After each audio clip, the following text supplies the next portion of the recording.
Gas অনুসন্ধানে রাশিয়ার রাষ্ট্রীয় মালিকানাধীন কোম্পানি গ্যাজপ্রম ইন্টারন্যাশনালের কাজের ধারাবাহিকতা নিশ্চিত করতে প্রধান উপদেষ্টা ডক্টর মোহাম্মদ ইউনূসের সহযোগিতা চেয়েছে রাশিয়া।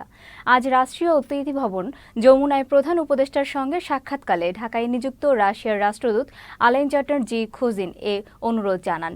এ সময় ভোলায় 5টি কূপ খননের প্রয়োজনীয় প্রস্তুতির জন্য গ্যাজপ্রমকে ধন্যবাদ জানিয়েছেন প্রধান উপদেষ্টা। তিনি বলেন, বিদ্যুৎ, জ্বালানি ও খনিজ সম্পদ মন্ত্রণালয় এই বিষয়ে কাজ করছে এবং এ বিষয়ে আরও সহযোগিতার জন্য উন্মুক্ত। বন্ধুত্বের নিদর্শন হিসেবে রাশিয়া বাংলাদেশকে 30,000 টন এমওপি সার সরবরাহের প্রস্তুতিও নিচ্ছে বলে জানিয়েছেন রাশিয়ার রাষ্ট্রদূত।